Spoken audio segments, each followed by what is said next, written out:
سراب خان سربلند کو بدنام کرنے کے لیے جرگہ بلاتا ہے. یہ اس کی پلاننگ ہوتی ہے، لیکن اس کی ہی چال اس پہ الٹنے والی ہے، کیونکہ اس نے تو اپنی طرف سے سربلند پہ الزام لگایا ہوتا ہے کہ یہ تو حکومت کے لائق ہی نہیں ہے. لیکن سراب خان پہ چال الٹی ہی پڑ جاتی ہے، کیونکہ جرگے کا فیصلہ ہوتا ہے کہ سربلند کو اب زرمالہ سے شادی کرنی ہوگی.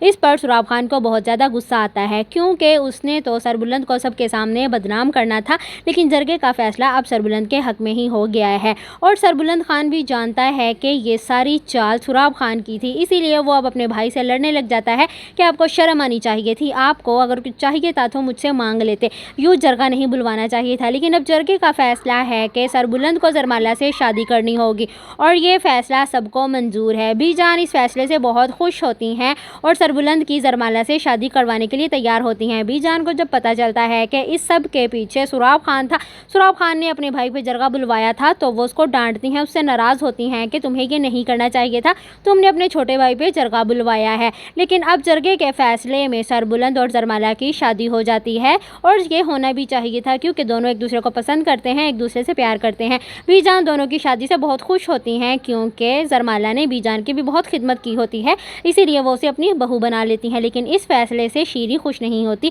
وہ یہی کہتی ہے کہ اس کی تو نوکرانی جیسی حیثیت تھی اس گھر میں، لیکن اب وہ بی جان کی بہو بن کے پورے گھر میں اتراتی پھرے گی اور مجھ پہ حکم جمائے گی. ساری زندگی ان لوگوں کی خدمت میں نے کی، لیکن بی جان کی بہو وہ زرمالہ بن گئی ہے.